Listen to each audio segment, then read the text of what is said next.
Hello everyone. Today we will study one of the most frequently asked topic in computer awareness and computer science topics, that is computer memory.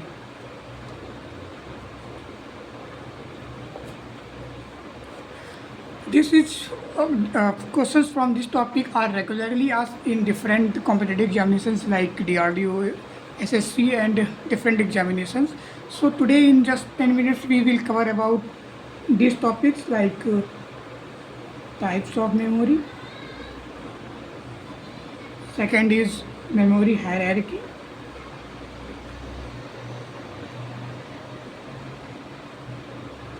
Third one is difference between SRAM and DRAM. Fourth one is cache memory. And then we solve some previous year questions that help you to boost your knowledge and confidence.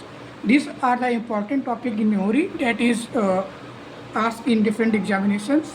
So first of all we start like a question about what is memory. First question is what is memory? So memory is the storage area. What is memory? Memory is the storage area. Memory is the storage area. Storage area of a computer.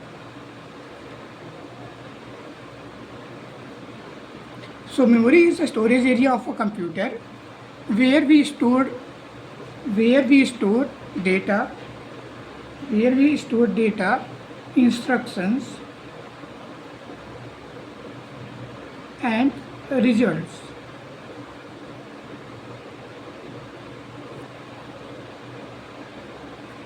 So memory is the storage. Memory एक ऐसा area होता है computer में जहाँ पे हम लोग अपना डेटा, अपनी इंफॉर्मेशन एंड रिजल्ट्स को स्टोर करके रखते हैं. सो मेमोरी के 2 टाइप्स होते हैं.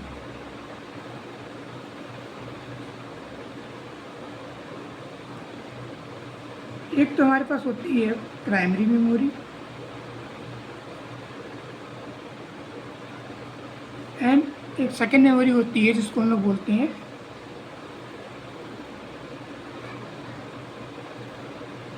Secondary memory. और प्राइमरी मेमोरी की भी कुछ टाइप्स होते हैं जो कि हम लोग पहले देख लेते हैं. There are many types of primary memory, that is RAM, ROM, cache and registers. There are many questions asked from this topic like which of the following is not a primary memory. So please remember these topics. And secondary memory like hard disk, SSD, CD, DVD and pen drive. These all are the secondary memories. So how we there is a shortcut how we define this is a primary memory or this is a secondary memory. So we can use primary memories are those are CPU can access directly. CPU can access directly. Those CPU can access directly, जिसको CPU directly access कर सकता है वो primary memory कहलाती हैं. और वैसी memory जो CPU प्राइमरी मेमोरी की हेल्प से प्राइमरी मेमोरी के थ्रू एक्सेस करता है उसे बोलते हैं सेकेंडरी मेमोरी. सेकेंडरी मेमोरी में क्या हो जाएगा? CPU can access through primary memory. Okay. So हम लोग नेक्स्ट करते हैं मेमोरी हायरार्की को. मेमोरी हायरार्की से पहले हम लोग एक क्वेश्चन सॉल्व करते हैं जो कि SSC CGL में आया हुआ है. दैट इज़ ये वाला question, which memory can be access directly by the CPU. ये क्वेश्चन SSC CGL में आया हुआ है. मैंने अभी आपको बताया है कि प्राइमरी मेमोरी जो होती है वो CPU जो होता है उससे डायरेक्टली एक्सेस कर सकता है. तो इस क्वेश्चन का आंसर हो जाएगा अपना इसमें से प्राइमरी कौन सी है? ये तो है हमारी सेकेंडरी मेमोरी, ये भी सेकेंडरी मेमोरी है और ये भी सेकेंडरी मेमोरी है। ये है हमारी प्राइमरी मेमोरी। करेक्ट ऑप्शन हो जाएगा ऑप्शन नंबर 3 रैम। रैम का फुल फॉर्म होता है रैंडम एक्सेस मेमोरी, जो मैं अभी आपको आगे बताऊंगा। और इसका करेक्ट आंसर हो जाएगा रैम। रैम जो होता है प्राइमरी मेमोरी है, जिसको हम डायरेक्टली एक्सेस कर सकते हैं। तो नेक्स्ट टॉपिक, हमारा ये टॉपिक कंप्लीट हो गया है टाइप्स ऑफ मेमोरी। हम लोग आते हैं मेमोरी हायरार्की के ऊपर। सो मेमोरी हायरार्की डिफाइन करने के लिए हमें बनाते हैं एक पिरामिड। इस pyramid defines the hierarchy of memory. इस हायरार्की में सबसे टॉप में जो आता है उसको बोलते हैं रजिस्टर्स। रजिस्टर सबसे टॉप में आता है। देन आता है अपना कैश मेमोरी। कैश के बाद आती है अपनी रैम। रैम बोले तो मेन मेमोरी। देन आता है अपनी secondary memory. Secondary memory like SSD या फिर हार्ड डिस्क ड्राइव, ये होती है सब हमारी सेकेंडरी मेमोरी। सो ये पिरामिड हमें ये डिफ़ाइन करता है। ये पिरामिड में बहुत कुछ डिफ़ाइन करता है। लाइक अगर हम डाउनवर्ड जाते हैं, मतलब कि अगर हम टॉप से अगर बॉटम की ओर जाते हैं तो क्या दिखाता है? टॉप से अगर हम बॉटम में जाते हैं तो ये बताता है कि साइज ऑफ मेमोरी,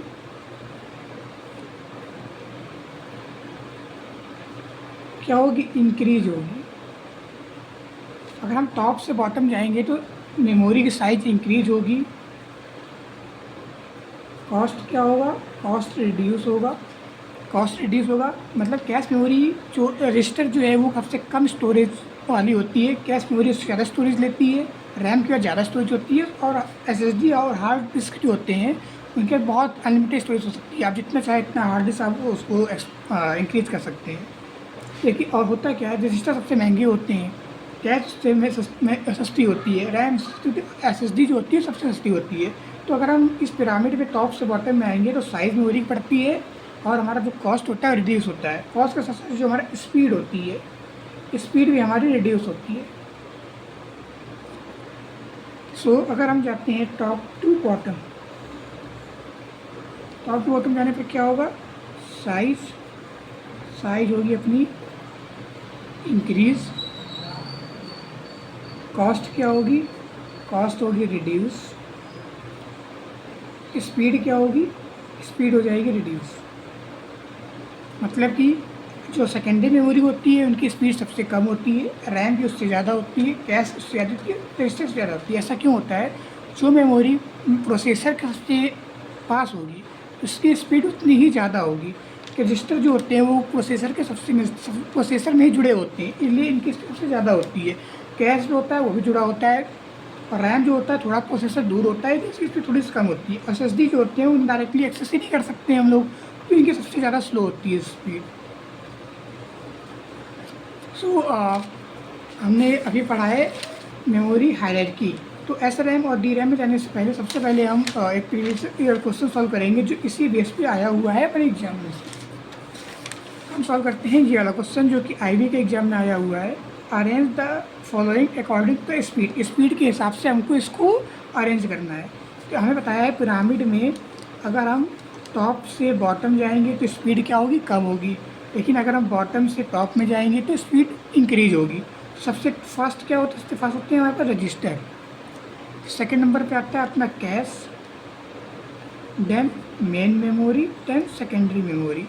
तो according to the option register, cache and RAM. Register सबसे फास्टेस्ट होता है, कैश सेकंड नंबर पे, रैम थर्ड नंबर पे। तो ये अपना ऑप्शन सही हो जाएगा। इस ऑप्शन में बोल रहा है रैम, कैश एंड रजिस्टर। अगर हम लोग चेक करें, रैम अपनी होती है मेन मेमोरी, देन कैश हमारा पिरामिड में कैश मेन मेमोरी से ऊपर आ रहा है, तो कैश की स्पीड जो होगी मेन मेमोरी से ज़्यादा होगी। तो ये ऑप्शन अपना रॉन्ग हो गया। Cash, RAM, register. कैश अपना टॉप में है, ठीक है। रैम उससे नीचे, ये भी ठीक है। और रजिस्टर तो होता है उससे टॉप में आता है, तो ये ऑप्शन भी गलत हो गया।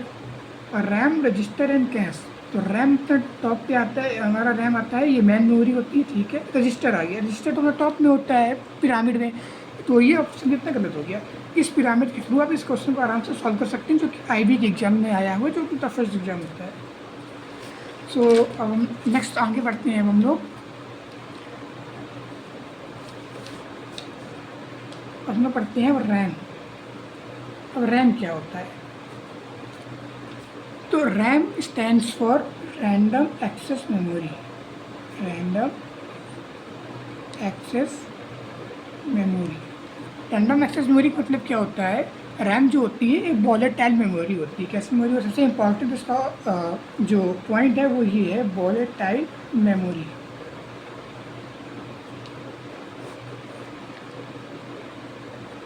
रैम कैसी मेमोरी होती है? RAM volatile memory. इसका मतलब क्या होता है? जब तक अपना सिस्टम ऑन होगा, हमारा कंप्यूटर ऑन है, तब तक हम जो भी डेटा स्टोर कर रहे हैं वो मेमोरी में होगा। जैसे ही हमारा सिस्टम ऑफ होगा, इसमें स्टोर किया गया सारा डेटा जो होता है वो लॉस हो जाता है। इसलिए इसको बोलते हैं हम लोग वॉलेटाइल मेमोरी बोलते हैं। वॉलेटाइल मेमोरी का अगर मैं आपको अच्छे से समझाऊँ, वॉलेटाइल मतलब क्या होता है? Volatile means if power of, if power off then data is lost। अगर पावर ऑफ हुई तो डेटा हमारा लॉस हो जाएगा। और रैम जो होती है वो 2 टाइप की होती है। रैम जो होती है वो हमारे पास 2 टाइप की होती है। एक होती है हमारे पास एस रैम एंड एक होती है डी रैम। ये भी सबसे इंपॉर्टेंट टॉपिक है। रैम के टाइप से काफ़ी क्वेश्चन एग्जाम में आते हैं। सबसे इंपॉर्टेंट टॉपिक रैम का क्या है? रैम का full form random access memory, जो बहुत बार पूछा गया एग्जाम में। एंड देन रैम जो होती है वो वॉलेटाइल मेमोरी होती है। क्वेश्चन पूछा जाता है कि which memory is volatile than RAM. अब वॉलेटाइल का मतलब क्या होता है? अगर सिस्टम जैसे हमारा पावर ऑफ होता है, इस मेमोरी में जो भी डेटा स्टोर होता है वो डेटा जो होता है लॉस हो जाता है। इसका मतलब होता है वॉलेटाइल। अब S RAM and D RAM में क्या डिफरेंस है? इस एग्जाम में क्वेश्चन पूछे जाते हैं, S RAM and D RAM में क्या डिफरेंस है। तो एस रैम जो होता है, ये एस रैम जो होता है ये होता है फास्ट होता है। डी रैम से फास्ट होता है। और डी रैम जो होता है ये एस रैम से स्लो होती है। क्यों होती है मैं बताता हूँ आगे। सेकंड पॉइंट क्या है? एस रैम जो होती है वो होती है कॉस्टली, और डी रैम जो होती है वो चीप होती है। चीप जो है comparison to S RAM. S RAM के थ्रू ये चीप होती है। Third point is no refresh. और इसमें थर्ड पॉइंट हो जाएगा रिफ्रेश रिक्वायर्ड।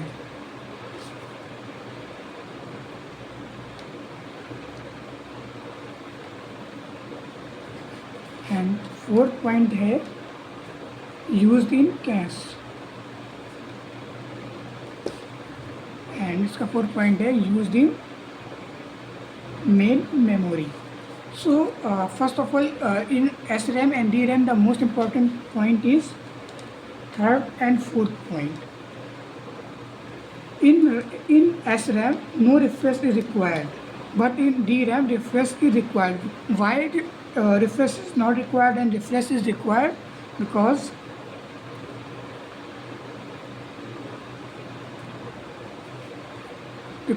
डी रैम जो होते हैं वो कैपेसिटर से बने होते हैं, और कैपेसिटर को बार बार हमको चार्ज करना पड़ता है, इसलिए उसको रिफ्रेश करने की ज़रूरत पड़ती है। इसलिए ये थोड़े स्लो होते हैं। और इसमें ये होते हैं स्टैटिक।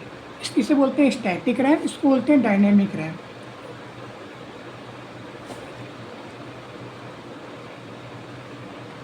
जो चीज़ स्टैटिक है जाहिर सी बात है वो फास्ट ही होगी, क्योंकि डेटा उसमें कुछ चेंज नहीं होता है। डायनेमिक रैम में डेटा बार बार चेंज हो रहा होता है, इसमें बार बार हमको रिफ्रेश की ज़रूरत होती है, इसलिए ये स्लो होते हैं, ये फास्ट होते हैं। और जो एस रैम जो होता है उसको यूज़ किया जाता है कैश मेमोरी में, और डी रैम का यूज़ करते हैं मेन मेमोरी में। और कैश मेमोरी जो होती है वो पिरामिड में मेन मेमोरी से ऊपर आती है, इसलिए एस रैम जो होती है कॉस्टली होती है in comparison to D RAM. ये काफ़ी इंपॉर्टेंट टॉपिक है। ये पॉइंट जो मैंने बताए हैं इससे एग्जाम में डायरेक्ट क्वेश्चन पूछा जाता है। और मैं आपको क्वेश्चन भी दिखाता हूँ जो पूछा गया है एग्जाम में। दैट इज़ ये वाला question, refreshing is required in. ये DRDO में आया हुआ है, DRDO defence research development organisation, जो कि कंप्यूटर साइंस काफ़ी अच्छे क्वेश्चन बनाती है। इसमें आया हुआ है रिफ्रेशिंग किस में रिक्वायर होता है, मैंने भी बताया हुआ है। एस रैम जो होती है स्टैटिक होती है, डी रैम होती है डायनेमिक, और रोम होती है रीड ओनली मेमोरी, कैश होती है कैश मेमोरी। तो जो रिफ्रेशिंग रिक्वायर होती है वो होती है अपनी डी रैम में। कैश मेमोरी होगा नहीं। Cache memory is a type of cache memory क्या होती है, एस रैम होती है। एस रैम में तो स्टैटिक होती है, इसमें ज़रूरत होती नहीं हम लोग को रिफ्रेश करने की। और रैंडम रीड ओनली मेमोरी कुछ काम है नहीं, इसका ऑप्शन हो जाएगा अपना डी रैम डायनेमिक रैम, इसमें हम लोग को रिफ्रेशिंग रिक्वायर्ड होता है। लेकिन हम लोग आगे बढ़ते हैं, अब पढ़ते हैं हम लोग रोम। रोम से भी काफ़ी क्वेश्चन आते हैं। रोम का फुल फॉर्म और रैम का फुल फॉर्म काफ़ी इंपॉर्टेंट है, तो उसको अच्छे से आपको रिमेंबर रखना है। रोम stands for read only memory. RAM को बोलते हैं रीड ओनली मेमोरी। इसमें जो हम डेटा स्टोर करते हैं रोम में, उससे केवल हम लोग रीड कर सकते हैं, कभी हम लोग उसको राइट नहीं कर सकते। जो भी डेटा हम लोग रोम में जो लिखा जाता है, वो डेटा जो होता है डेवलपर्स द्वारा पहले से ही सेव कर दिया जाता है, उसको हम लोग कभी राइट नहीं कर सकते हैं। इसके बाद डेटा रीड किया जा सकता है, इसे बोलते हैं read only memory. Important point क्या होता है रैम और रोम जो होती है वो नॉन वॉलेटाइल होती है, मतलब पावर अगर ऑफ भी हो जाएगा तो इसमें लिखा हुआ जो डेटा होता है वो कभी लॉस्ट नहीं होता है, इसलिए इसे बोलते हैं नॉन वॉलेटाइल मेमोरी। और सबसे इम्पॉर्टेंट चीज़ जो रोम में जो क्वेश्चन पूछे जाते हैं, वो पूछा था रोम में क्या स्टोर होता है, ऐसी क्या चीज़ें स्टोर होती हैं जिससे केवल रीड कर सकते हैं, राइट नहीं कर सकते हैं। वो चीज़ें हमारे सिस्टम को ऑन करने के लिए काफ़ी इंपॉर्टेंट होती हैं।